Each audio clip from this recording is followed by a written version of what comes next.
On this show, we tend to concern ourselves with the little things, which of course means we usually completely neglect the big things. We should probably neglect the little things, too.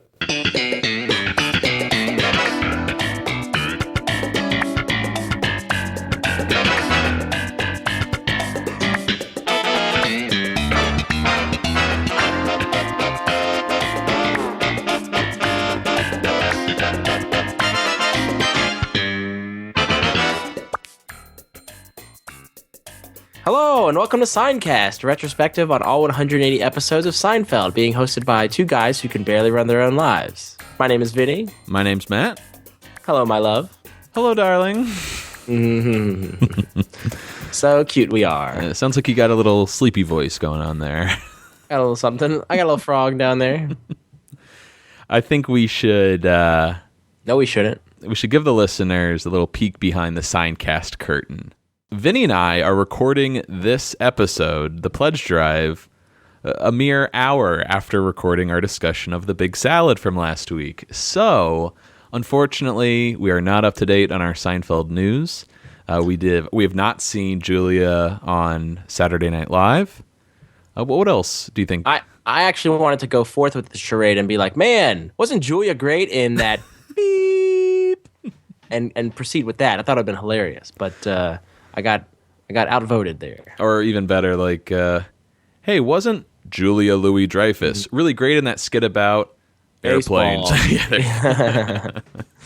But yeah, unfortunately, we don't have a review on Julia's appearance on SNL. I'm sure it was great. We'll talk about that next week. Matthew, why are we recording 2 episodes back-to-back here? Well, first of all, very sorry, Vinny, for your sake. He's always apologizing for me. Am I complaining over here? I'm probably complaining a little bit. Yeah. I'm going to be in Santa Fe next week, all of next week, so I won't be available to record. Do you know the way to Santa Fe? Vinny, any predictions you want to put down? I was hoping for LD to make an appearance as Bernie Sanders. I'd like to see that. We always would hope for a Seinfeld parody, but I think it's either too far gone or too predictable that maybe they won't do that anymore. So maybe a Veep parody or... Well, let me rephrase the question too. Are we gonna get like a Seinfeld reunion? Is Larry going to announce Curb season 10? Yes. I'm sorry, season 9? Larry... or 11? Larry will be announcing a Curb Your Enthusiasm movie in 3D, but Jason Alexander will be playing Larry in the movie. Wow, that's a head scratcher. Yeah. Yeah, I'm just hoping that nothing really big happens where we won't be able to talk about it for another 2 weeks. Just a reminder, if you would like to play some Seinfeld trivia in New York City, I'm going to be hosting on Tuesday, April 26th at the Holland House. If you'd like to play and you haven't RSVP'd yet, I'll include a link in our show notes. Just check it out there. Should be a lot of fun. We're doing 5 rounds of Seinfeld trivia. I think we're going to start around 8 o'clock. So just click on the link, RSVP, and we'll see you there. Now, Vinny, since we're recording these episodes back to back, we don't have any emails to go through for Newman's mailbag, but we do have a plugola of the week thanks to listener Steve Rogers, who I met at a trivia night. He wanted to tell us about a website, placetobenation.com.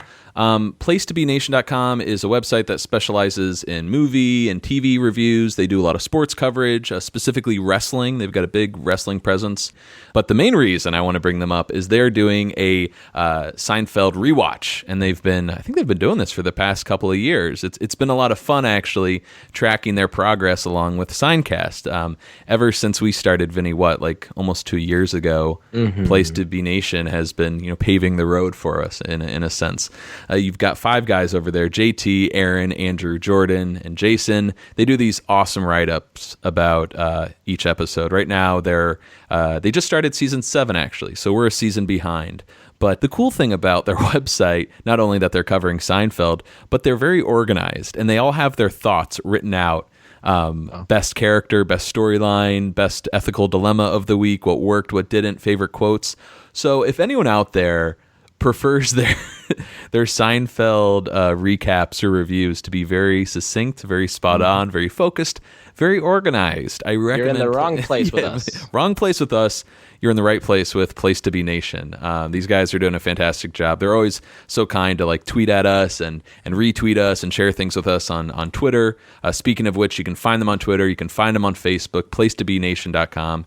They're doing a great Seinfeld rewatch there. All things pop culture. Pretty Yeah, cool. lot going on. Does that name, Place to Be Nation, sound familiar?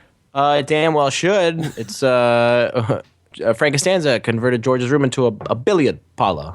And what's it called? It's the not billiards. Come on, Place to already. be. Yeah, the place to be. Yeah. So, placetobenation.com. Please check it out. They've got an awesome Seinfeld rewatch going on. One thing, this isn't really a plug-ola of the week, but someone I wanted to give a shout out to, and I'm going to butcher your name, Martin. Very sorry, but Martin Bow. Do you say Bow, Vinny, or do you say Bo? I say Martin. I would say Bow. Martin Bow took some time a few weeks ago to put together an illustration of Jerry, George, Elaine, and Kramer playing poker, which is really funny, Vinny, because this is based on a conversation we had way back in the Cigar Store Indian, maybe? Yeah. Or maybe during the opposite, when Jerry was playing with his poker buddies. We've never seen all four characters play poker together, and what a sight that would have been. That's pretty cool to have something that we talked about actually come to life in an illustration. So that is pretty cool. Thank you, Martin, for doing that. Yeah, it was really nice of him. And I wanted to take this opportunity not only to thank him, but to invite Martin once again, or any of our listeners, if you are an artist or an illustrator, graphic designer, whatever, and you would like to create some Seinfeld art, either something you come up with or something we talk about on the show. Whatever happens with those artsy people. I don't have such a gift, but it's nice. No good. No, it's good. It's good. Artsy people, I like that. Yeah. It's like, those people that draw and stuff. People with the pencils. I love it because I can picture it in my head. I just don't have the talent to put the pen to paper. You know what I mean? Mm-hmm. I don't know what I'm doing. I've got like the house with the curly smoke coming out. The transparent cube. Exactly. But yes, anybody who has anything Seinfeld related that they've created, please send it to us, and we'll post it on all of our various social media presences. We have a Gmail account, Seincast@gmail.com. We have a Facebook, a Twitter, a Tumblr, and an Instagram. Right on. And wanted to let our listeners know, if you would like to help support the show in any way, you can check us out on iTunes. Leave us a rating and review. It'd be fantastic. A lot of you have done this already. Thank you so much. If you'd like to donate to the show, you can check out our Tumblr page, the one Vinny mentioned, Seincast on Tumblr. When you go to the main Tumblr page, there's a little tab that says donate, and when you click that, it takes you to a PayPal link. And if you'd like to help support us in any way, we'd really appreciate it. Thanks very much to the following listeners who have helped support Seincast. You got Eric W. subscribing at a rate of $2 per month. That's pretty cool. Thanks a lot, Eric. Yeah, thank you, buddy. Michael M. from Roslindale, Massachusetts. Marceau D. from Belgium. Hey. Oh, Belgium. Yeah. That's in Italy. Cynthia R. Cynthia R. from Mount Perry, Ohio. That's Ohio, Vinny. All right, I'm sorry. Eric D. from Dix Hills, New York. Now, Eric, hell of a guy. He actually helped me out at Seinfeld Trivia the other week. He was the guy keeping score for me. He is a huge Seinfeld fan, and I had no idea that he was going to donate to the show. That's so incredibly nice. Thanks a lot, Eric. And then we've also got a big thanks to some guy named Rafe from Oshawa, Ontario, Canada, for his donation. Some guy named Rafe. He also wants to have us give a shout out to this trivia team. Apparently, Vinny, get ready for this. They're called the Bookmen, and they are Toronto's #1 trivia team. Vinny, I know how much you don't like Canadians, all right? So just please.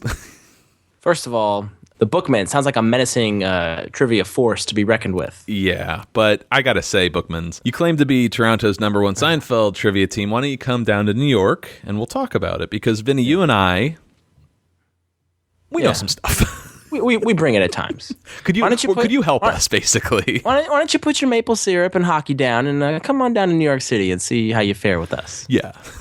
Oh, God. I feel like we're channeling Donald Trump somehow. Yeah. Don't start with that. Yeah.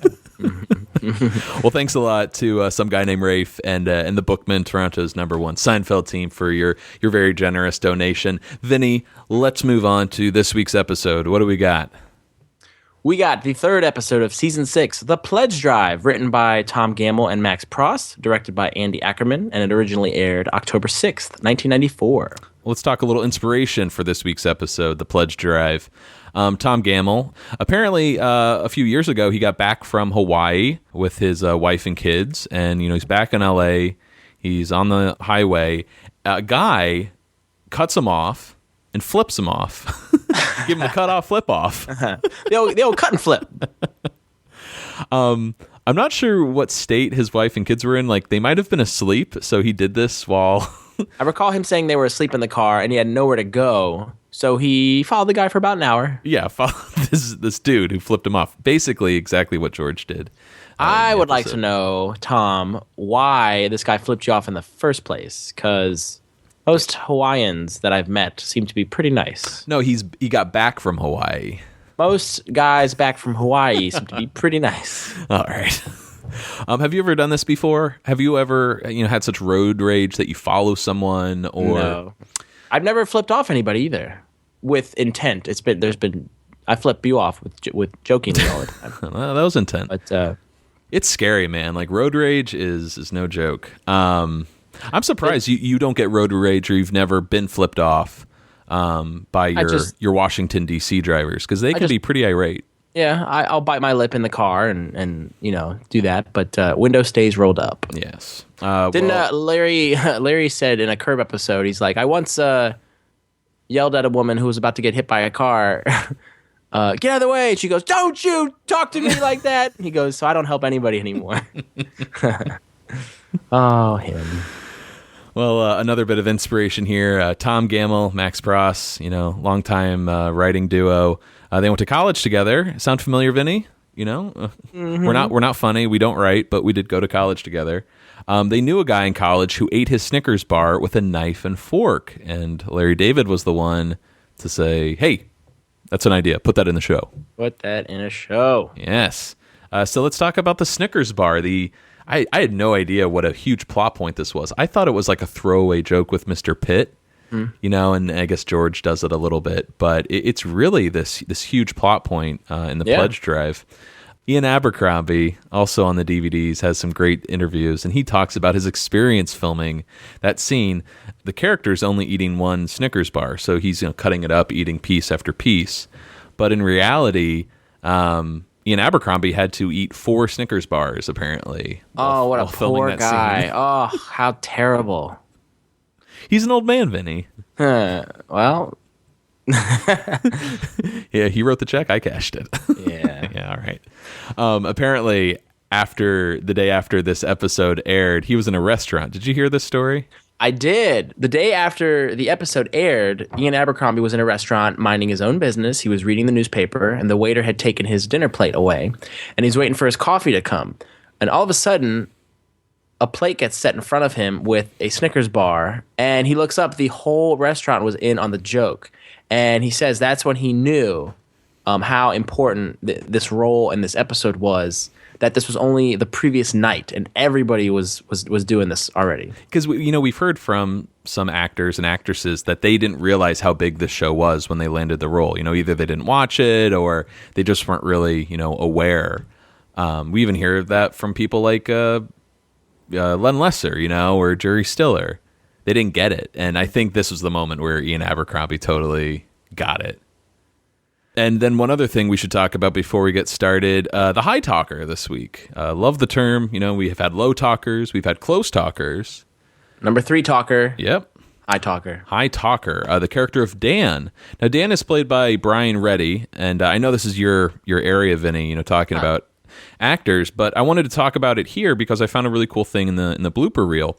The voice of Dan, that high-pitched voice, that is not the actor's voice. They brought someone in to, do ADR lines. A voiceover actress, specifically. Yes, exactly. Now, I'm really bummed out because I don't know who this actress is. I don't have a name. Do you? No, nobody gave us a name. We need a name. I always thought it was Kim Coffield who plays Is it Coffield or Coffield? I say Coffield, but it might be Coffield. Okay. I always thought it was Kim Coffield who played Noreen, since in the episode Elaine says, since your voice sounds a lot like his, it's high. So I always thought she was the one who did those lines, but apparently it was a voiceover actress, an unnamed actress. So okay. I can imagine Kim voicing the Dan character, but I didn't have that confirmed, so I don't think it's her. And, no, I don't either. Well, I'd really like to know who voiced her, or him rather, who that was. And I highly doubt any of our listeners have any insight. But if anyone does, we would love to hear from you, so we can just figure it out. Now, the reason I'm bringing Dan up here is there's a blooper on the season 6 blooper reel that takes place at PBS when Jerry is backstage or in the green room with Leo. They're fighting over the money, and when it escalates, you hear a knock at the door, and you hear that voice like, "Jerry, it's Dan. We need to talk. Open up. We need to talk." Yeah, you're getting right to the point. In this blooper, it's before they dubbed the voice, so you can hear Brian Reddy's real voice. So here we go. Here is audio of the real Dan. Jerry, will you take that money? No, I don't want it. No, I won't take it. Jerry! No, I take the money. Uncle Leo. No, I won't take your money. I won't. Hey! Jerry, open up. We need to talk. Door's already open, Bumbo. He is actually a bit of baritone. You don't think he could do the high pitched voice? Nah, it's too deep. Too deep. If you're listening to that blooper, you can imagine just Kramer sitting by the door. It accidentally opens when Dan knocks on it, and that's why Michael improvises the line. The door is already open, and he kind of seems like a like. Do you get that vibe? I mean, yes, but Michael has admitted that he always took those scenes more serious than he should. Mm-hmm. Instead of enjoying the moment, enjoying working with his colleagues, he was always wanted to get to his line and focus. So he has actually admitted in interviews that he was probably more abrasive or more, hostile in this case. It's like he wants to move things along, not rush them, but let's keep it going. He's trying to be, I guess, as professional as possible, whereas other people are kind of playing. Like Julia always struck me as wanting to play and have fun. Jerry too, because they're having fun while working, so it makes sense. Also, a lot of work goes into these episodes. We or at least I should consider. You don't have time to be like, excuse me, Brian, the door's open. Yeah, haha, that was fun. Let's talk about that. Yeah. Anyways, should we move on? Sure. There's something very insincere about these greeting cards that we send back and forth to each other all the time. They're like these little $1 folded paper emotional prostitutes, isn't it? I don't know what my feelings are, so I'll just pay some total stranger $1 to make up this little Hallmark hooker to do the job for me. So I can go, here, I didn't write this, but whatever they wrote, I think the same thing. Wouldn't it be better if we just had one card that covered every occasion for everybody in one shot? Just happy birthday, Merry Christmas, happy anniversary, congratulations, it's a boy, and our deepest sympathies. Signed, the whole office. I feel like I'm always talking about my thoughts on Jerry's stand-up. Oh, yeah. I'd like to know what you think for a change. I'm really familiar with this stand-up for some reason. I don't know if it's the episode as a whole, but that term Hallmark hooker always stands out to me. Mm-hmm. I like this criticism of cards, like how it is really sort of lazy to just sign your name and right. That's it. So again, we say this every week, but so true, so true. Did your mom raise you to actually write something else in the card as a rule versus just signing your name? Well, yeah, what I was getting at is I am the kind of person, and it's kind of OCD. I can't just write a little message. Like, I have to write a full letter. Yeah. In addition to the message. So I usually use the opening flap there, the blank one, to write like a huge letter pretty much to the person. It's nice to get a letter from you because I always know I'm getting a little treat on the inside flap there. Sounds kind of dirty. Shut up. No, but I really do like this opening stand-up. I'll give you a little spoiler here. I don't know how I feel about the greeting card plot this week. But I really do like the opening stand-up. What about you? I liked it, given that the plot relies so heavily on or actually not heavily. It does factor into the plot in a big way. What I was really surprised how much material was cut from this episode this week, and how much material dealt with greeting cards that didn't make it. Yes. And it's actually pretty cool because it tracks back to a scene from The Deal when Kramer got Elaine a birthday card for her birthday. I did not even make that connection. With the Yeats poem, and it tracks to now. Wow. How much Kramer, as we'll talk about, how much Kramer cares about greeting cards and how important he thinks they are. Yeah, lots to talk about this week. Well, let's get started. First scene of the episode, we're at Jerry's apartment. We're right in the middle of a conversation. Jerry just told Elaine that she was hitting on you, my friend Noreen. Your friend Noreen. Are you sure you're not just flattering yourself? Hey, if I think I was flattering myself, I think I'd come up with someone a little less annoying than Noreen. Yes. I don't know if it's just season 6 in general. I don't know if it's because I've watched these episodes so many times. There's some like sing-songy quality to a lot of the dialogue from this episode and last week's. I didn't mention it in the big salad. Maybe why I just loved so many little moments. I love these opening lines. It's not even that funny. My friend Noreen, your friend Noreen. Like, I don't know. It's...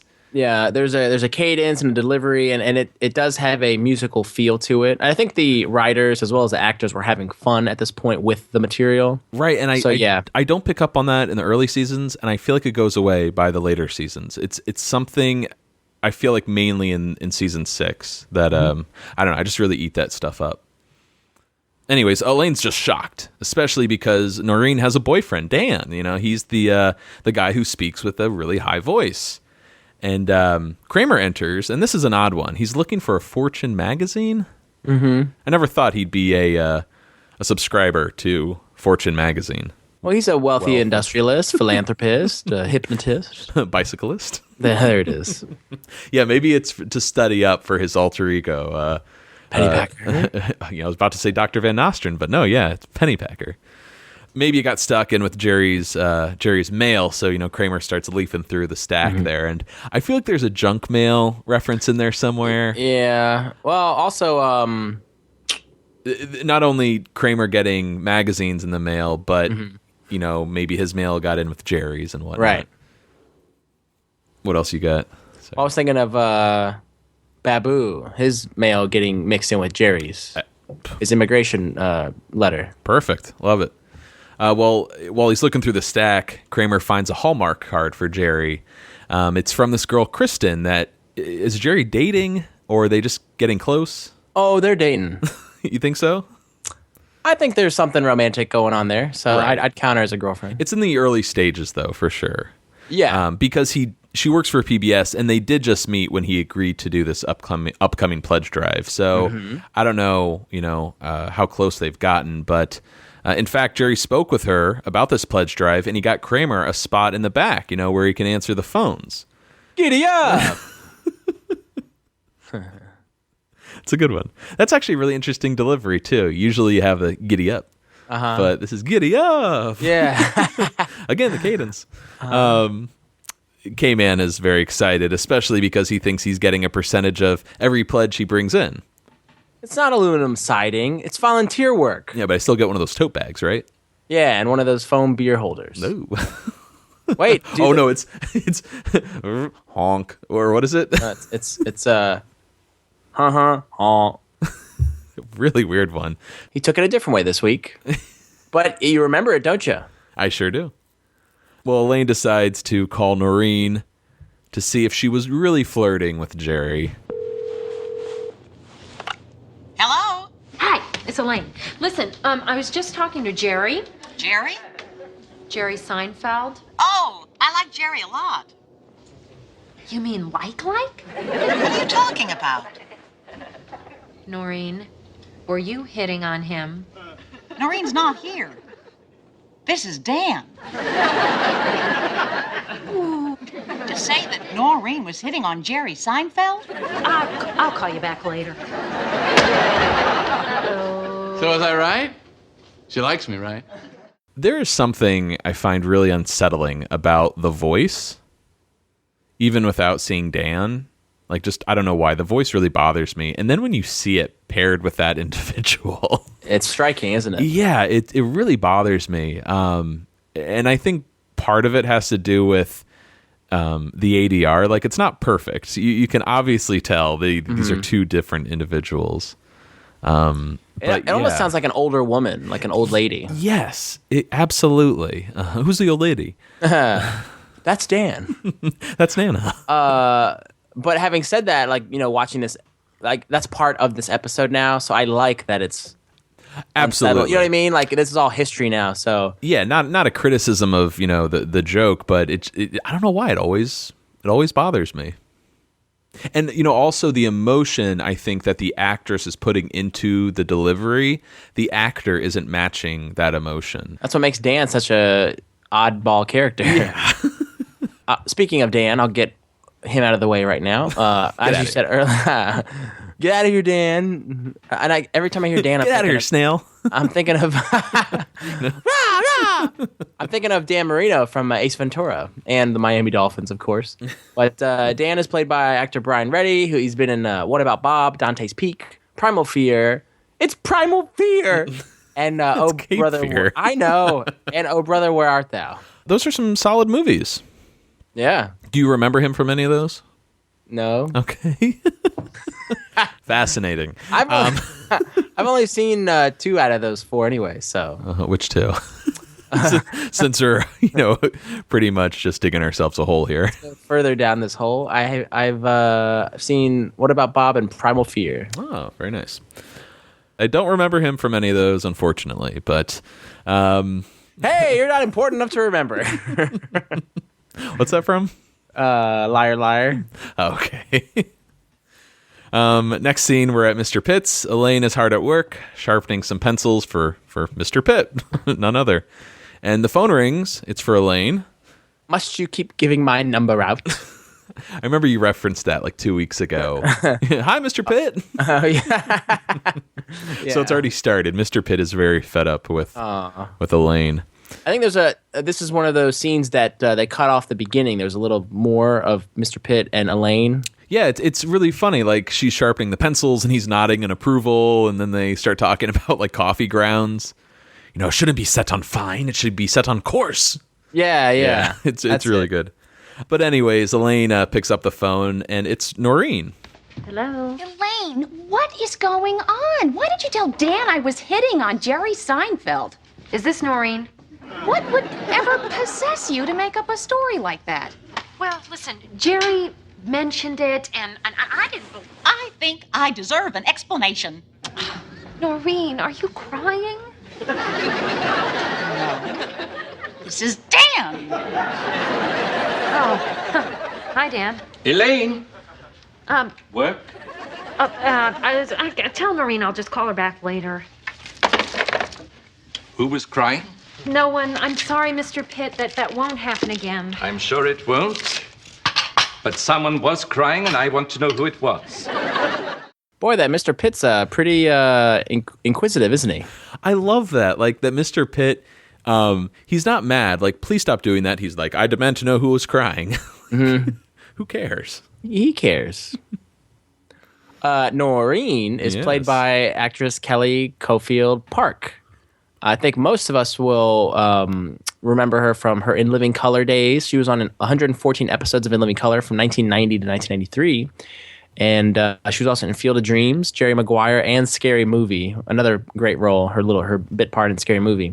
But she was in The Pledge Drive as well as the Chinese Woman episode as Noreen. Oh, wow. Okay, yeah. She does appear in 2 episodes. And we both adore this actress. Oh, yeah. Just to talk about In Living Color, Vinny, I grew up with it. It's one of my favorite shows of all time. You're a huge fan as well. We've actually watched a few episodes together. That was fun times. Yeah, fun times. The thing I like about Kelly is she was really the lone white girl on the show. Jim Carrey was the only white guy for a while. But what really blew my mind is there was one Asian guy on the show, and his name was Steve Park. And if you look at Kelly's last name, sure enough, now it's Park, they got married. So the same. Yeah, it blew my mind, and it made me so happy to know that In Living Color brought these 2 people together. That is really cool. Really sweet.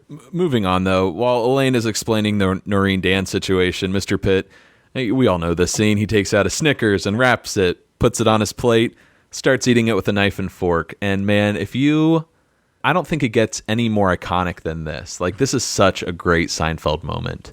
To have that image of someone doing something as ridiculous as eating a candy bar with a knife and fork.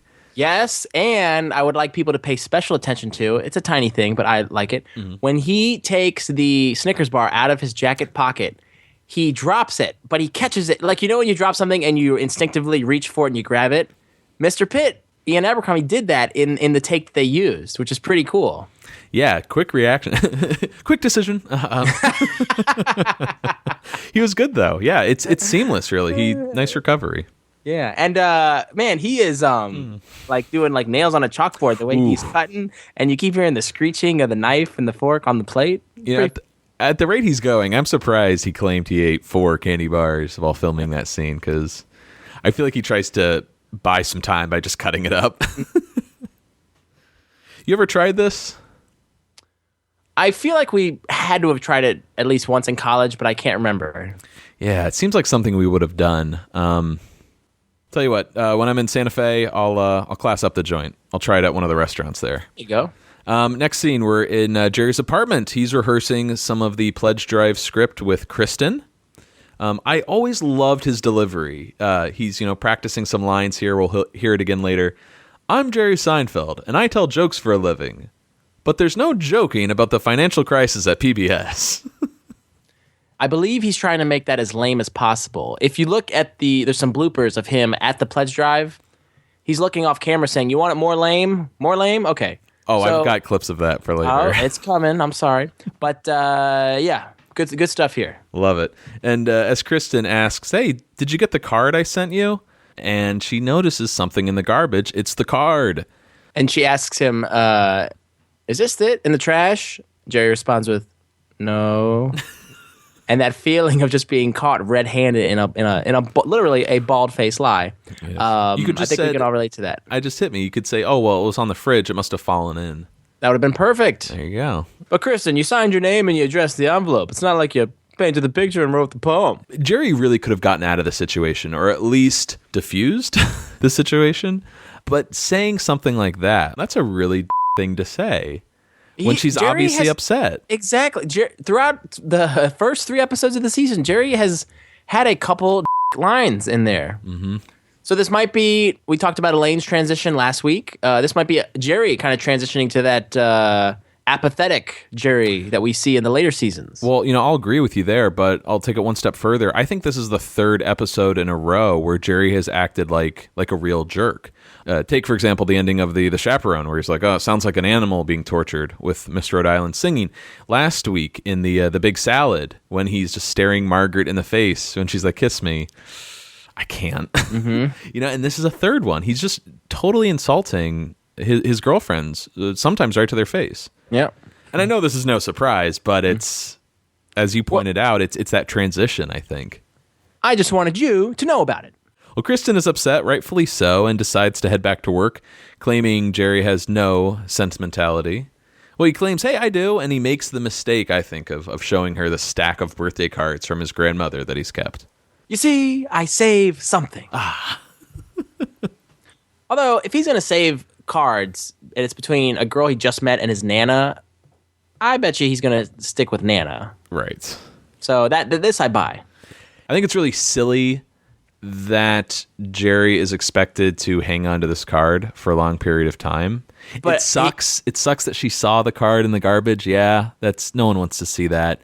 But at the same time, though, this whole the social cues of how long should you keep a greeting card? I don't know. That just seems like a reach for me.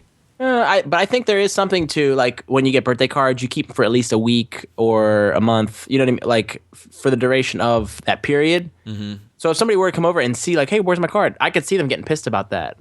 So I buy that. Right. It's very specific, because it's like you have to get the card and then the person has to come over to see if the card's up. I don't know. Mm-hmm. It just seemed like they were trying to... It just seems like they were trying to come up with a Seinfeld gimmick, kind of. I don't know. Like, this is something small. It's or Seinfeldian, getting pissed about a small thing like a greeting card. That's kind of what it feels like. It feels like a Seinfeld story idea than necessarily one that really feels that natural. Like last week with the Big Salad, for some reason. I gotcha. Like, that seems pure Seinfeld. This is more of a reach for me. Right. Like, the greeting card didn't actually happen to someone in an organic way. They maybe conjured this up in the writer's room. But it's, again, very relatable. I'm sure a lot of our listeners can be like, yeah, I feel like I have to keep my greeting cards up. I feel the same way. I feel terrible reading a card, throwing the garbage. I'll never do that. Yeah.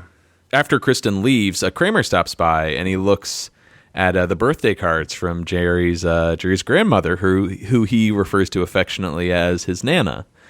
And he notices, Kramer that is, notices a few checks stuck inside. Apparently, Jerry's Nana sends him $10 each year, which, doesn't sound like much, at least enough to cash. But Kramer, starts counting them out. And it's like, there's one in here from 1987. You should really cash these in.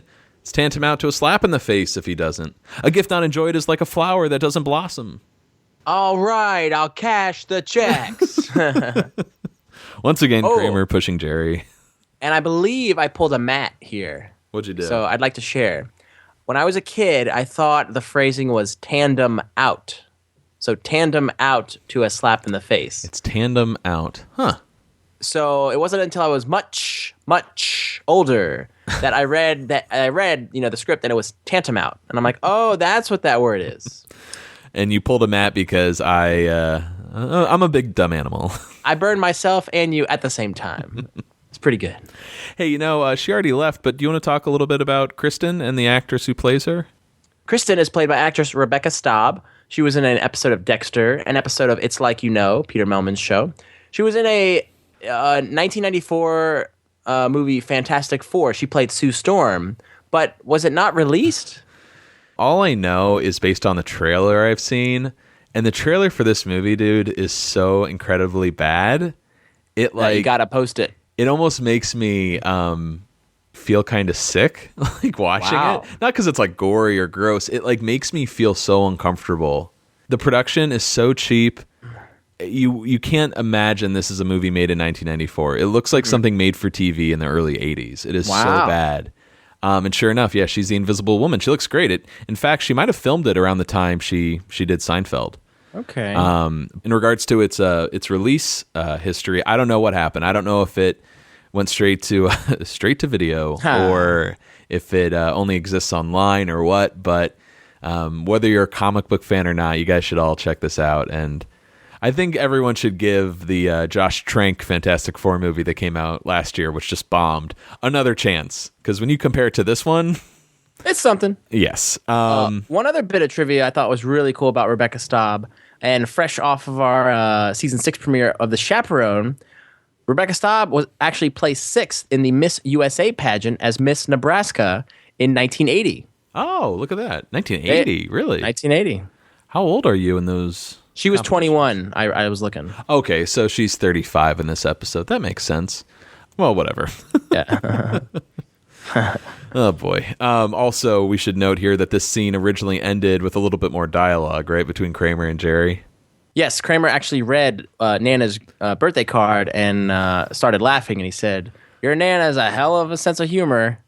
And Jerry replies, "Oh, she's a wry bird." I love that. Especially when you meet Nana later. She's so, like, dainty and frail. She is gangly. Yep. Gangly. It's a dainty. Ghastly man. So I like the idea of her having a hell of a sense of humor, Yeah. But let's move over to Monks. Jerry is out to eat with George and catches him up on the whole Kristen card fiasco. How long is he supposed to keep a card anyways? The rule's a minimum of 2 days. You making that up or I'm making it up. I do like this because that's something I would buy. If they didn't play that up as do you really know that? I would believe that. Yeah, 2 days. That sounds about right. When I hear that seems kind of short. I would think a Really? week would be a minimum. Yeah. A week? Yeah. Well, does it depend on what kind of card it is? I mean... No, I think any card, at least a week. If it's seasonal, I can understand more than 2 days because it's like, yeah, I want to keep the Christmas cards or the Hanukkah cards up. But if it's your birthday, you're keeping a birthday card a week later?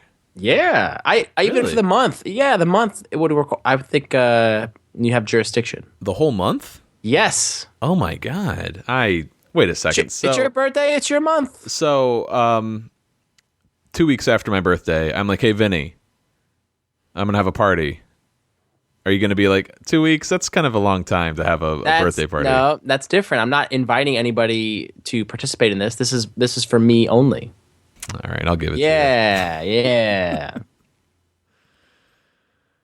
Well, we get into a little continuity goof here. They start talking about mantles, not the widow mantles, fireplace mantles, and how if Jerry had one, then he'd hang on to the cards. And George agrees. If his parents had a mantle, he might be a completely different person. Now, does this ring a bell, talking about mantles? And again, not Mickey mantles. Right. Or widow mantles. Or mantle bombs. Oh, very good, yes. But, I seem to recall George in the statue referring to his family having a mantle above the fireplace. Yes, that's where they kept that statue that he broke while singing MacArthur Park. Mm-hmm. And, I wanted to give a shout out to one of our listeners, Evan Rich, who I think sent an email in over a year ago on this issue about the statue and the pledge drive. So way to go, Evan. Wow, he's way ahead of his time. We've signed with him. Sure is. But yeah, I thought that was just kind of a weird continuity goof. Nothing really that crucial to the overall plot. It's small potatoes, but maybe, the Costanzas moved at one point. Mm-hmm. So... Right. Doesn't hurt the story, though. And I don't think it's the mantle that would have made him a normal person. I think it's not being raised by Frank or Estelle would have made him it is. A normal person.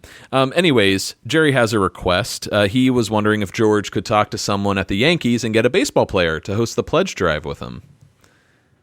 And, man, George's reaction, what a piece of shit. Like, you want me to ask a Yankee? He even, taps Jerry on the face, Yeah. The gall. Yeah, all right, I'll run it by a few people. Yeah, do that thing where you lie to everyone.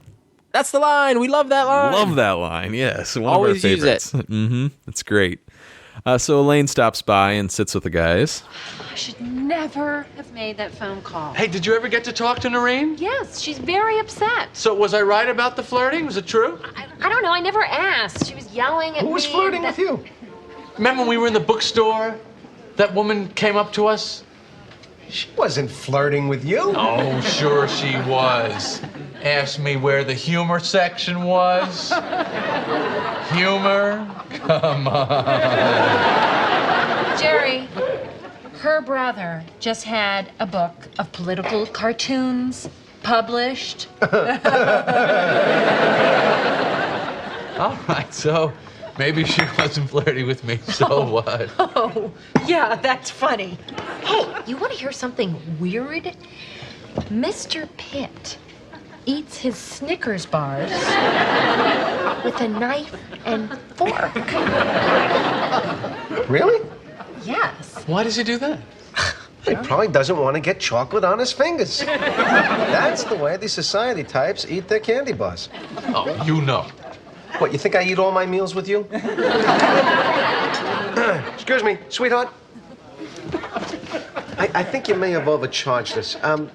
What is this? That's the extra toast. Get it? Got it. Did you just see what happened here? What? Did you see the way she pointed at the check? She gave me the finger. That's how waitress types express derision. They don't want to get their mouths dirty. So I love the laugh that Elaine and George use to mock Jerry. Which one's that? And then I really like the a lot of jabs being thrown back and forth between friends here. But George, that's how these high society types, Oh, they eat their candy bars, What, Yeah, I eat all my meals with you? And then, so George displays some attitude, and then Jerry gives it right back after the finger incident. That's how these waitress types express derision. I was confused at the start of the clip why George, not the clip, but the scene rather, why George is looking at this bill the whole time. I'm like, why is he looking at that? And I forgot all about the discrepancy in the bill. But I do like it. He's focused on it the whole time. And as soon as Elaine arrives and Jerry mentions flirting, that George looks up and he's like, who is flirting with you? Like, that's what breaks his concentration. Yeah. The interest and to be like, oh, come on, who's flirting with you? He wants to squash it and bring Jerry back down to his level. Mm-hmm. Love that. One other interesting piece from this scene is that there was some deleted material where Jerry originally asked George about Julie from last week's episode, The Big Salad. And I love when they have continuity like this. I'm sad they took it out. But Jerry asks, what sparked that romance? I've never seen such a mismatch. And George replies, I don't know if you notice, she was only about 4 inches taller than me. So is that to say that, I think we've known this about George for some time. He always wanted to date a really tall woman. Yes. I don't know. I don't understand what prompted his particular response. I feel like his response is that's the reason he went out with her is because she was taller. And he always wanted to have sex with a giant. But I just like the fact that they brought a girlfriend from a previous episode to kind of wrap up her storyline that she's out. But the fact that they, you know what I mean? So I enjoy that, but I'm sorry they took that out. Absolutely. And, you bringing up The Big Salad reminds me, we didn't even talk about the waitress from The Big Salad who returns here. That is Julia Louis-Dreyfus's half-sister, right? That's right. That is none other than Lauren Bowles playing the waitress. And last week would have been her second appearance in The Big Salad.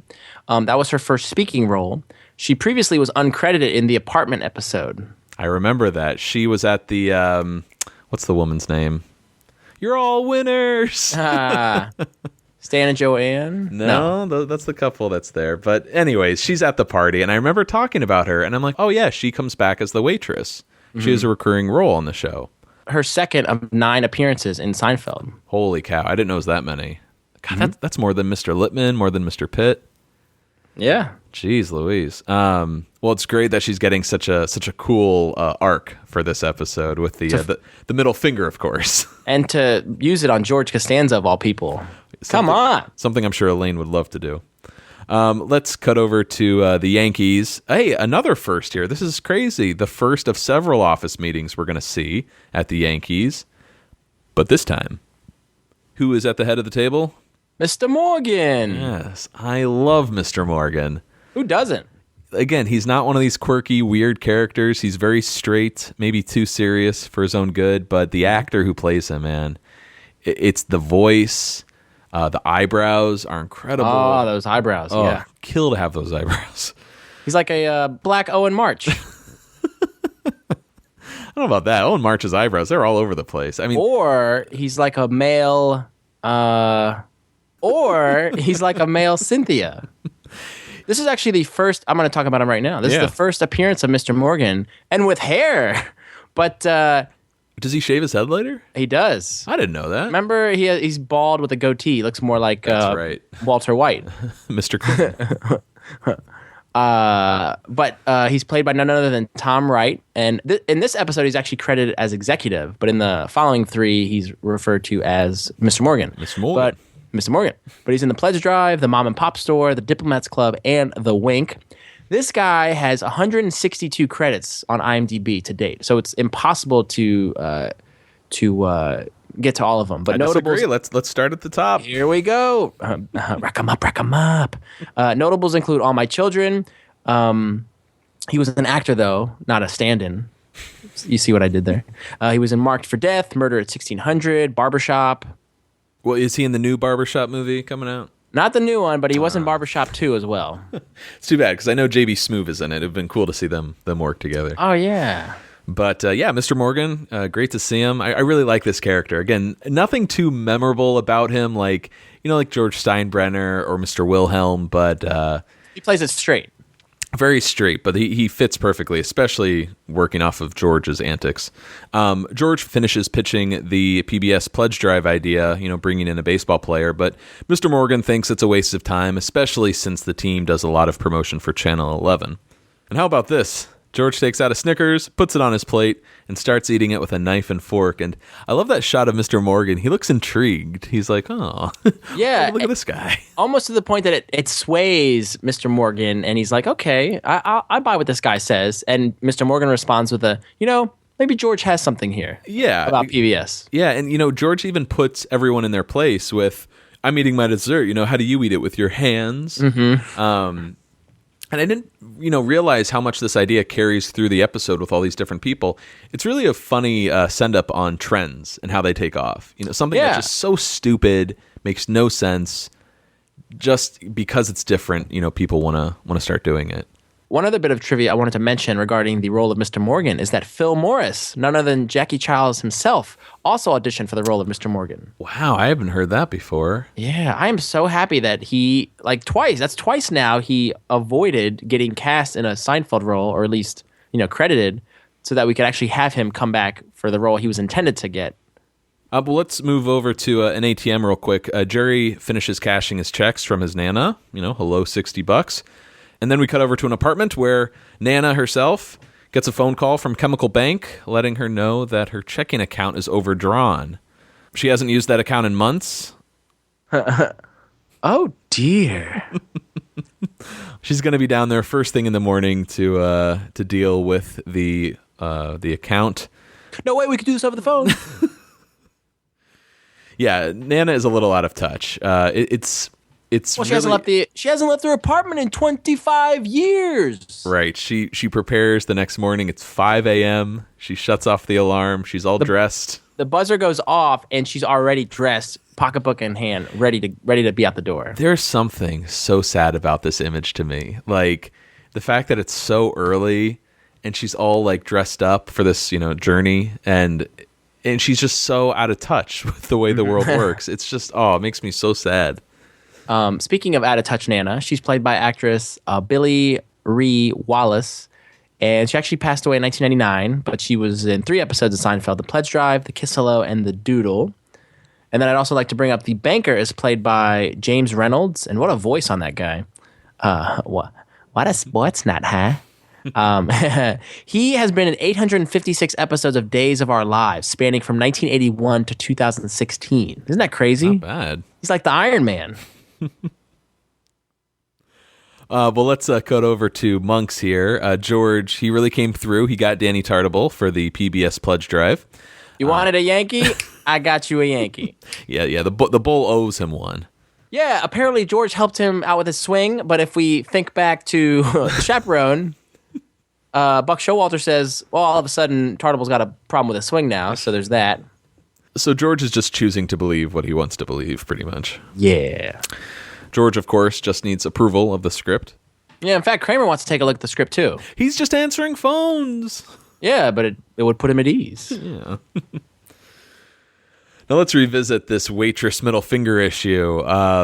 Jerry asks, hey, I got this special. Does fresh fruit, come with the order? And he gets her to point at the menu, with her index finger. Meanwhile, George, he didn't get the special, but I'd like the fruit too. And what does she do? I'll check.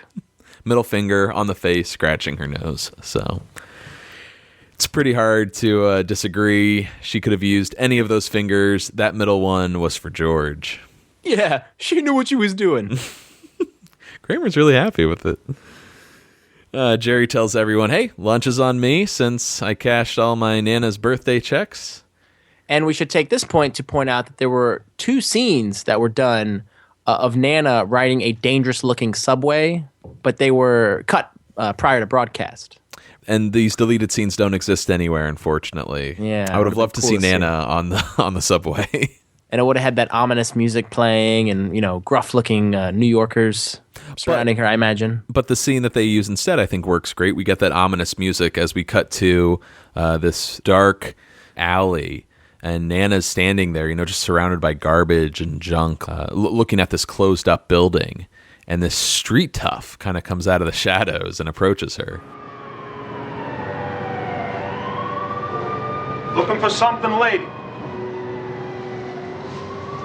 Isn't the chemical bank on this block?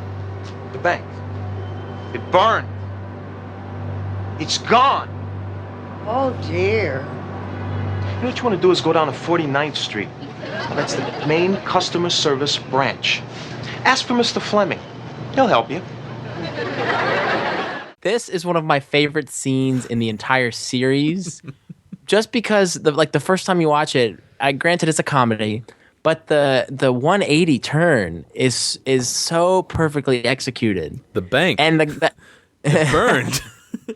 Yeah, it's and gone. that actor, F.J. Rio, plays the street tough. He knocks it out of the park. I'm sorry, it's so good.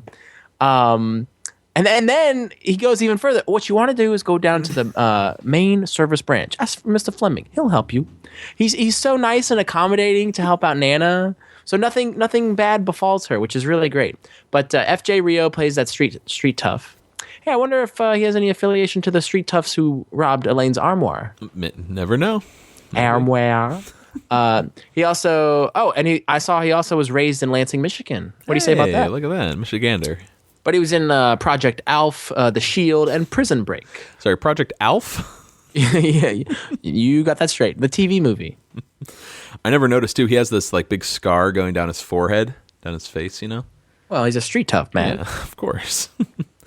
Like you, Vinny, I love this scene, too. It's really a departure from the usual formula on Seinfeld. We're not getting any of the main four characters, for one, which they have done before, but this is, kind of new, moving away from the main four. And also it's got almost this like kind of like a parody vibe to it. It's like dark and ominous. There's a lot of mood to this. It doesn't feel like you're watching a sitcom, really. Yeah. But yeah, just a great turn. Go down to 49th Street. The street tough does mention Mr. Fleming. Maybe relation to Harry Fleming? Perhaps. Yeah. They really like that name, Fleming, I feel. Yeah. Anyways, we get an act break. Harry Fleming being the who Morty went to work for, right? Yes, of course. Okay. I mean, there can only be one or two Flemings in the city. We get an act break, and then we are back at Jerry's apartment. He gets a phone call from... Hello? Jerry, hello. Uncle Leo. Listen, I don't want to alarm you, but your Nana is missing. Nana's missing? I came to pick her up for a doctor's appointment. She wasn't here. I called the doctor. Nobody knows where she is.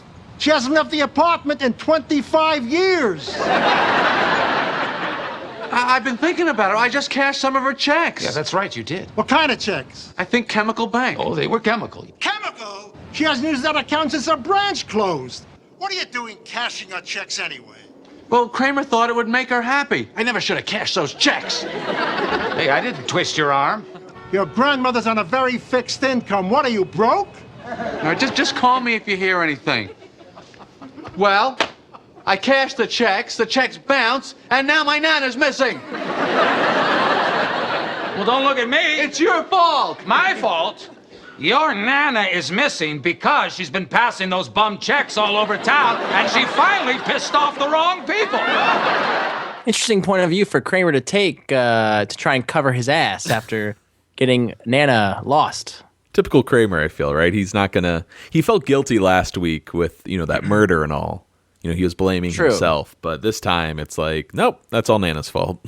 But he's kind of backed into a corner, and you can tell he's apprehensive about it. So he puts the blame on Nana, passing those bum checks around town. Mm-hmm. I love seeing Uncle Leo. We're going to get more of him later. And I love that delivery of the line, I don't want to alarm you, but your Nana is missing. I like that a lot. Anyways, let's cut over to just a outdoor cafe. Mr. Morgan is sitting at a table with a Snickers on his plate, knife and fork at the ready, and he digs in.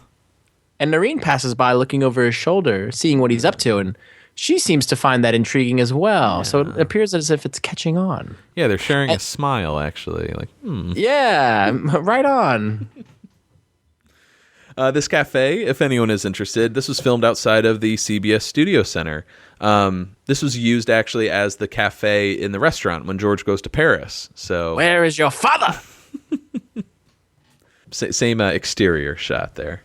Let's cut over to Monk's. We got Noreen and Elaine at the counter. Is this the first time we've seen one of the main characters at the counter? I think so.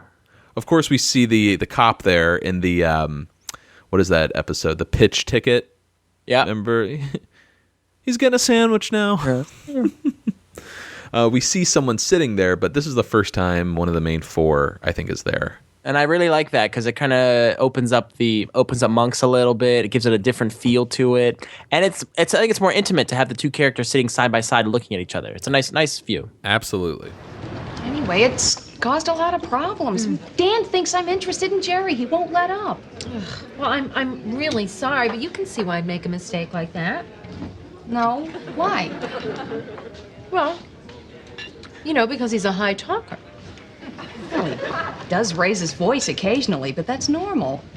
No. Not a loud talker. A high talker. Really? You don't think his voice sounds a lot like yours? Never noticed that. Huh.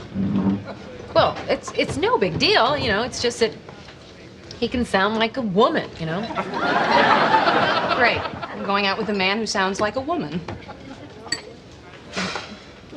Well, he looks like a man. Yeah. He's bald. I know that's a guy thing. I guess. I know he belches a lot. Well, that's something. So, Jerry thought I was flirting with him. Yeah. He's kind of a baritone, isn't he? What are you doing? I'm eating this cookie.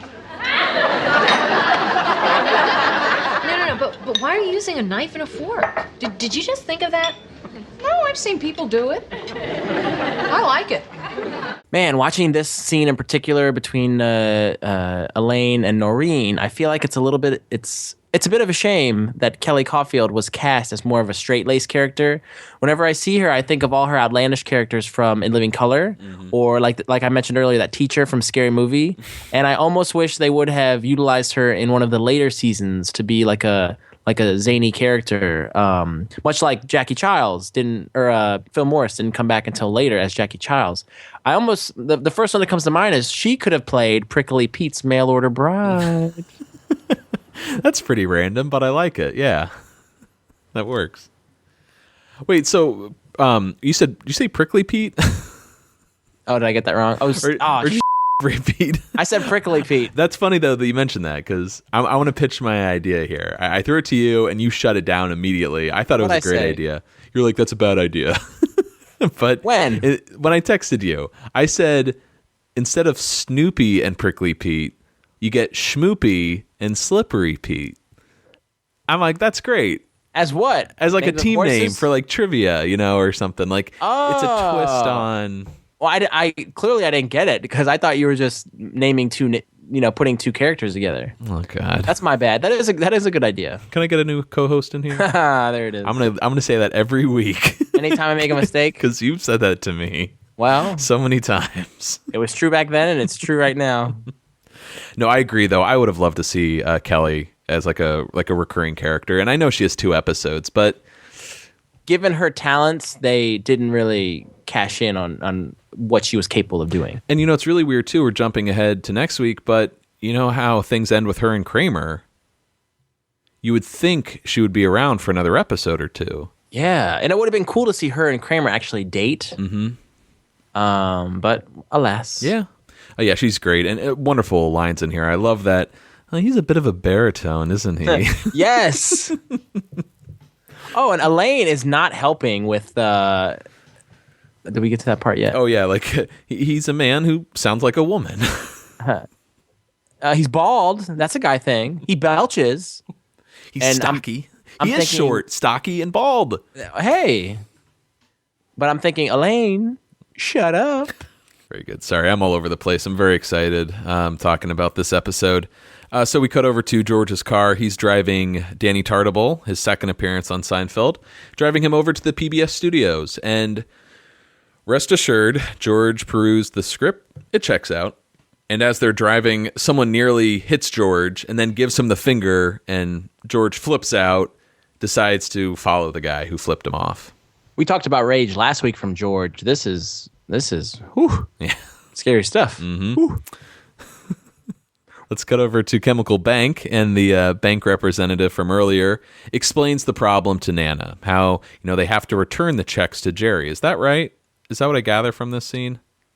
Even though he got money for it, they have to return the checks to Jerry, which probably means Jerry has to give back the money. I think so. Which I didn't think that's how it worked, but anyways. Nana wants to call her grandson to explain, and we cut over to Jerry's apartment. Elaine is catching Jerry up on the Noreen situation. Turns out she's into Jerry now, and Dan is really upset. He keeps leaving these annoying messages on Elaine's answering machine. Would you? Hello? Hello, I need to speak to Jerry. Oh, it's you. We were just talking about you. Listen, Jerry doesn't want to talk to you. Nobody wants to talk to you. So why don't you just drop dead? Huh? Hey. All right. Any word from Nana? No. Nana. Yeah, my grandma's missing. Missing? Yeah. Think it might have something to do with those checks. What does Nana sound like? Like a grandmother, why? Well, Oh, you hung up on my Nana? I don't know, maybe. You told Nana to drop dead! It's possible. Yes, it is! All right. Look, Jerry, we got to get down to PBS PDQ. All right. What stands out to me is another thing I missed in all these years. Mm-hmm. Kramer ending that clip with, we got to get down to PBS PDQ. The PDQ line always got, I think, glossed over by either dialogue or audience laughter or something. So I never heard that until this watch. Oh, really? They said PDQ, yeah. Oh, interesting. Do you know what PDQ stands for? Yeah, pretty damn quick, right? Yeah. Yeah. But I'm like, man, where was I all these years? I think we're totally switching roles this week. Yeah. This is so weird. Yeah. Now the shoe's on the other foot. I'm caught between a hard place in New York City. Is that the line? That's not it at all. The moon in New York City. There you go. Now, I think it's the moon and rock. Rock. Rock, paper, scissors, match. Rock. Yes. Very good. No. Very great. I am very great. One of my favorite Elaine lines, Jerry doesn't want to talk to you. Nobody wants to talk to you. So why don't you just drop dead? And then that follow up with, you hung up on my Nana? You told Nana to drop dead. So good. Great stuff in here. And yet another cut moment from this episode. As they're leaving, Kramer notices a greeting card that he gave Jerry is now in the trash can. And Elaine asks, why would you give Jerry a greeting card? Kramer says, because his Nana was missing and sometimes a card can express feelings and sentiments you and I can't find words for. And look what he does with it. There you go. And Elaine comes back with, he's an animal. And then Jerry finally says, I need to get a shredder. It seems like a bit much, right? I like it because it reinforces the Kramer has sentimentality, as we've seen throughout the series. Right. And I like Jerry kind of, need to get a shredder. That would avoid this whole mess. This whole episode could have been avoided if he got a shredder. Well, this should be a good time. You mentioned Kramer earlier, right, in the deal? Like, this really backs up the Kramer character as someone who is very sentimental, who believes in the power of getting a card and the essence. Yeah. Mm-hmm. Let's cut over to George's car. He's now on the turnpike, I am guessing. He's still chasing the middle finger guy and ranting about the Yankees, the pride of the Yankees. Danny doesn't seem too upset, though. He kind of comes off as just like a dumb athlete, I feel, in this. Yeah. You want the size donut? Yeah. And sure enough, he starts cutting into this donut with a knife and fork. And I love that little nod of approval that George gives him. He looks over, nods, and smiles. Solidarity. That'll do, Bull. That'll do.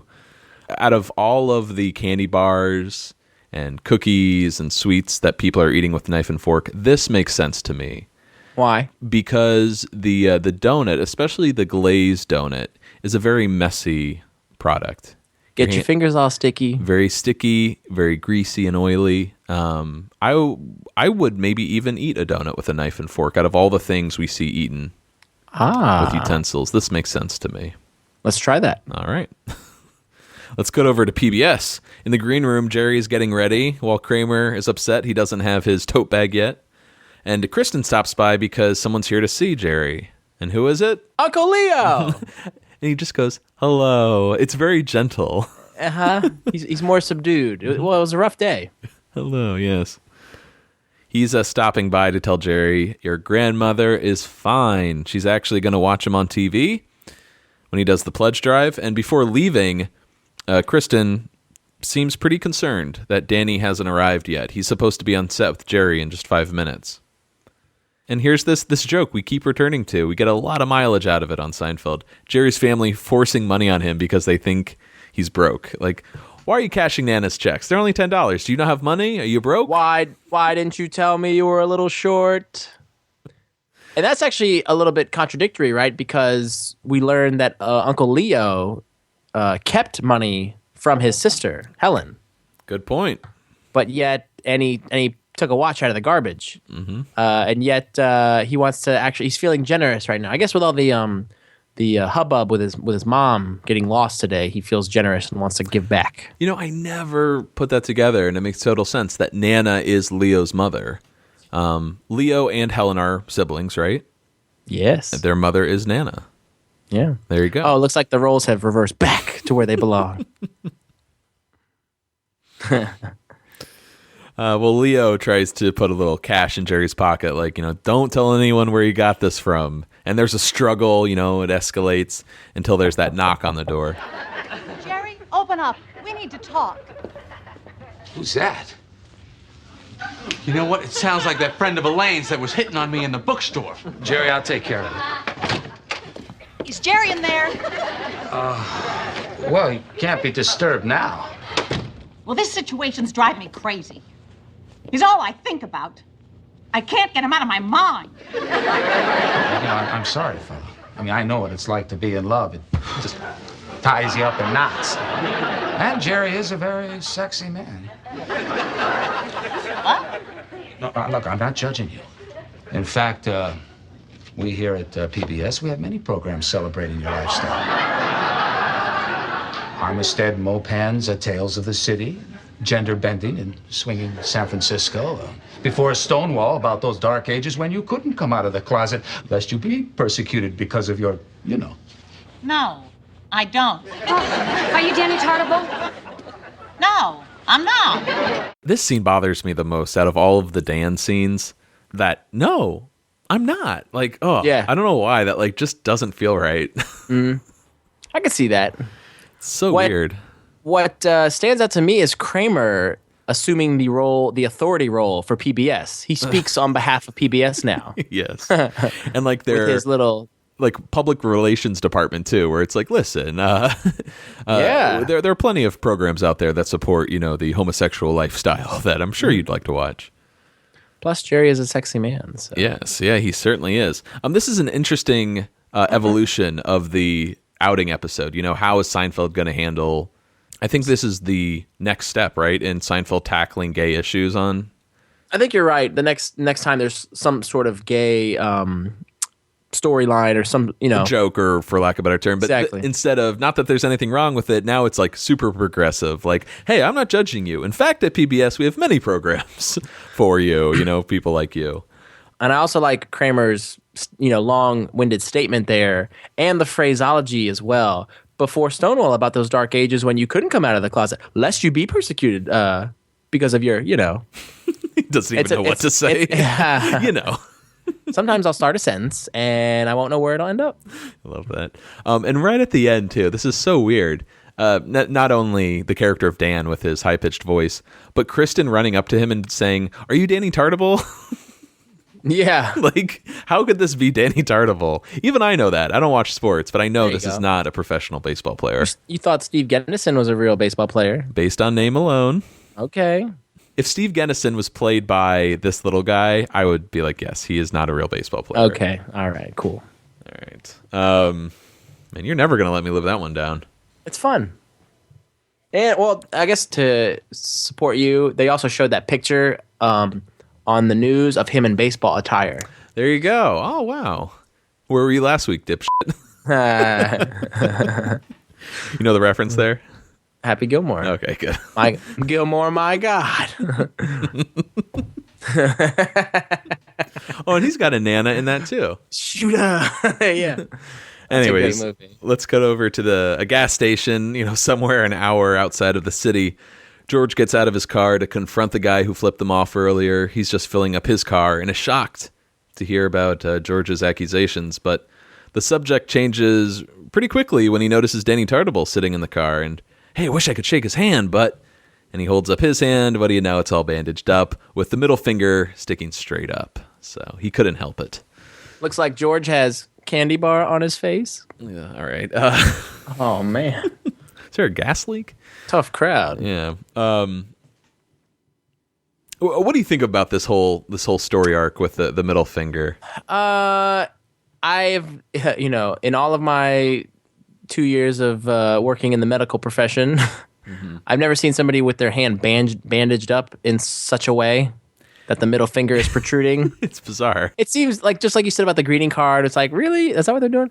It feels like a stretch, doesn't it? Yeah. Yeah. I like it. I'm not like, this is awful. No. Seinfeld is falling apart. Detestable. But what's kind of cool from a trivia point of view is this gas station was used in the episode The Wallet. Remember when Jerry pulls over with his parents? Once again, when they tried to pay for him and Dad, don't you do it. No, stop it. Over my dead body, Jerry. Middle finger yielding driver is played by Tom Vernon, and he was his other notable role was in The Fugitive. I remembered his face. I'm like, from some 90s movie. What was it? He's the dude on the bus who pretends to have a seizure, and then he stabs the guard. Do you remember that? I can't remember his face, but I remember that scene. He's sitting in the front, and Harrison Ford's in the back, and he slowly turns around to look at him and the other prisoner, and they kind of nod at each other, and that's when he starts foaming at the mouth. I gotta watch that again. I remember that movie is so good, and anytime it was on TV growing up, I had to watch it. Yeah, I'm so glad that you confirmed that he is from The Fugitive. Right on.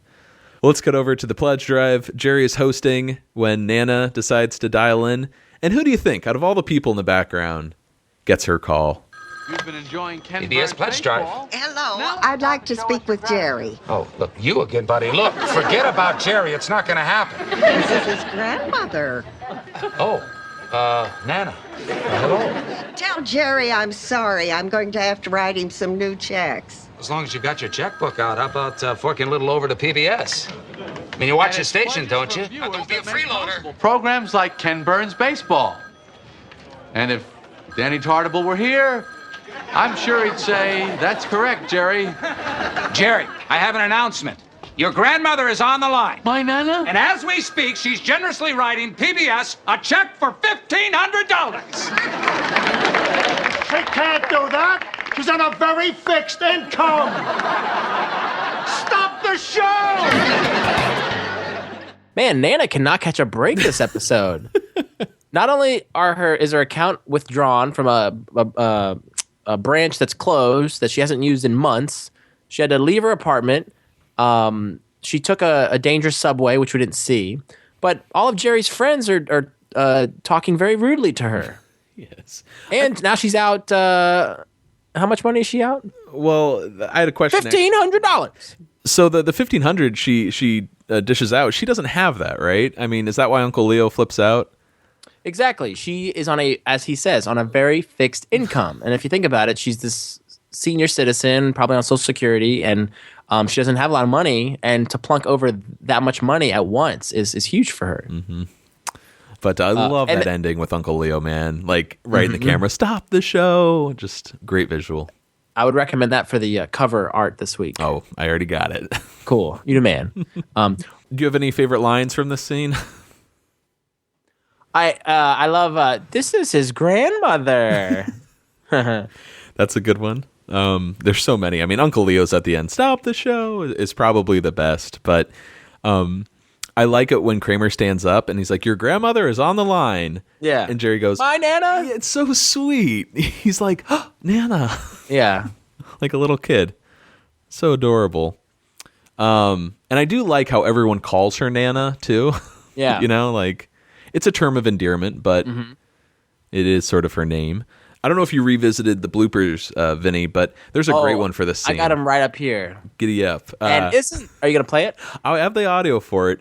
Let's set it up, though. It's pretty much just Jerry hosting, right? Like, I'm Jerry Seinfeld. But what you want to listen for in this scene is he's looking off camera, and I think it's Julia is either making faces at him. Yes, and she's like, Julia, haven't you got somewhere to be? Like, he's struggling so hard getting through this dialogue, and you can just imagine Julia off camera making fun of him, which is great. And there's a moment that doesn't wind up in the episode, but he offers the tote bag and he offers a T-shirt. And the gag is someone off camera, is supposed to toss it to him so he can display it. But whoever is tossing it to him is just chucking it at Jerry. They are firing it in there. Yeah, so in addition to this, imagine these items just hitting Jerry right in the chest. I'm Jerry Seinfeld. I tell jokes for a living. But there's no joking about the current financial crisis at PBS. Our lines are open. So, that's no good. Let me do it again. I'm Jerry Seinfeld. I tell jokes for a living, but there's no joking about the current financial crisis at PBS. So, our lines are open. Please call in your pledge. No. Our lines are open, so please call the number you see on your screen. Julia, haven't you got something to do? Take a look at these premiums. Tote bag? I don't have a tote bag. Isn't this a beautiful tote bag? And how about this T-shirt? Tote bag. And isn't this a T-shirt? Yeah. You want it a little more lame? More lame? Great bloopers. I forgot all about this one. Once again, we say it every week. Blooper link in our show notes. Check it out sometime. Well, we cut over to Monks, and no closing stand-up this week, which I'm sure we'll get closing stand-up in the future, right? I hope so. It makes me kind of sad to know that this is on the way out and that this could be one of the last ones. So yes. a little depressed here. All right. Well, instead of closing stand-up, it's Elaine and Jerry at one of the back tables. It kind of reminds me of the stock tip. Remember when George is back there with his cigar? Come on. It's a Hyundai. Robot Butcher. Anyways, Jerry got another card from Kristen, not quite as chipper as the last one. Isn't this little buddy giving him the... Yes, he is. Yes. I wish people sent out more cards like that, like insulting cards. Do they make those? Like, you. Dimitri Martin actually does a joke about thank you cards, and he's like, I wish... when you send somebody something and they don't send you a thank you card, he's like, he sends them a card like, you're welcome to, kind of spite them. Mm-hmm. Wow. I guess in today's day and age, they probably have all that stuff on Etsy or, Sure. various sites. But yeah, you're right.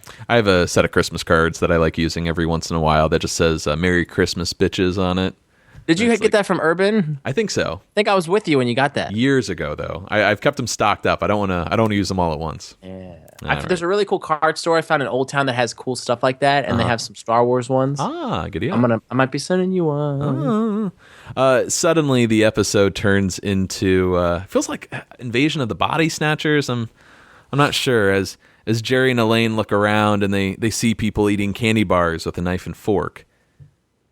Oh, yeah, you're right. It does feel that way. What is wrong with you people? Sort of like, I don't know, like some alien presence has infiltrated the... You must be one of us. Yeah, absolutely. She's cutting up an Almond Joy. Eating M&Ms with a spoon? Yeah, come on. They're doing it? They're all doing it. And as you pointed out, yeah, Elaine just kind of freaks out. Like, what's wrong with you people?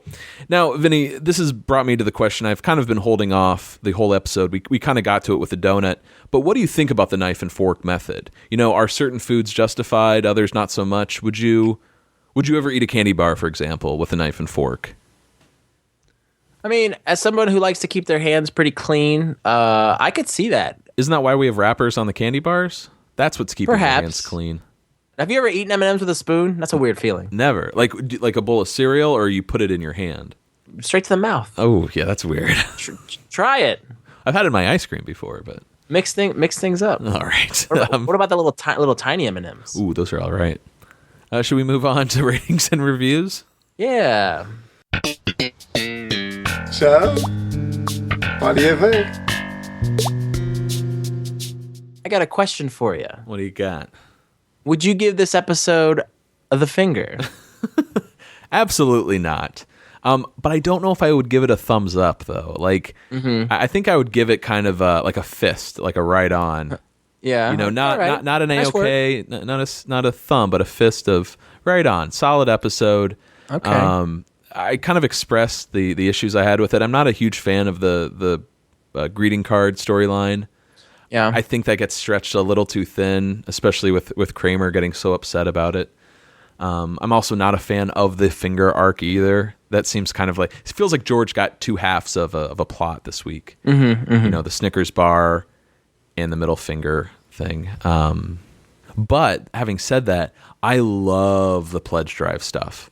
I love Jerry in front of the camera and his delivery. Uncle Leo is really strong this week, as well as Nana.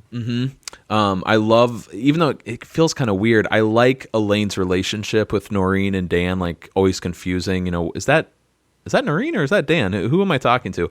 It's just weird enough to work in a Seinfeld episode. And another cool thing that we'll see is that Elaine is usually the cause of the ends of Noreen's relationships. She tends to bust up each of Noreen's subsequent relationships. So they don't really have a great friendship, Noreen and Elaine. Yeah, and I wonder where they met. You know, did they work at Pendant together? College Perhaps. days? Maybe the gym. Yeah, right, of course. What do you think, though? Would you give this episode the middle finger? I wouldn't know. There may be only one episode I'd reserve that finger for, but not even that one. I'm just joshing. But yeah, it was a nice episode. It's a fine episode, right? But it doesn't crack my top 20. I enjoyed it, and again, there's parts of it that I really liked. You know, Uncle Leo, and I thought Nana is adorable. I really like her and how cute she is. She has a really cute line in an upcoming episode when Jerry stops by to help her with the ketchup. And she's like, "Here's the bottle." You know that one? Yeah. Aww. Yeah. I got it. But her "oh dear" quotes are pretty cute as well. Oh dear. So yeah, it was a good episode, but I'm looking onward and upward to what we have left in season 6. For sure. So safe to say it does not crack your top 20? No, sir. Yeah, it doesn't crack my top 20 either, but I really like it, and so far I'd rank this, you know, between probably the Big Salad and the Chaperone. You know, if we were to rank these as we go. Yeah, I still wouldn't skip it if it's on in rotation. You know what I mean? Like it's a rare, and I got to be in quite a mood in order to do that.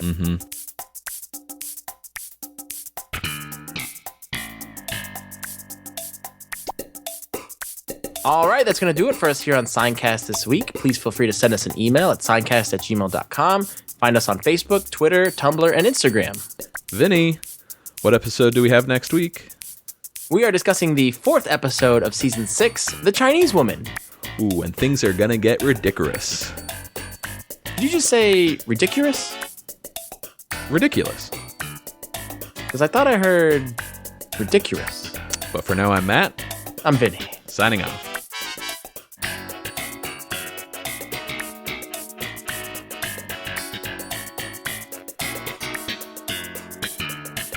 Seincast is not endorsed by Castle Rock Entertainment, Sony Pictures, or NBC. It is intended for entertainment and information purposes only. Seinfeld, the Seinfeld logo, and all names, pictures, and audio of Seinfeld characters are registered trademarks and/or copyrights of their respective trademark and copyright holders.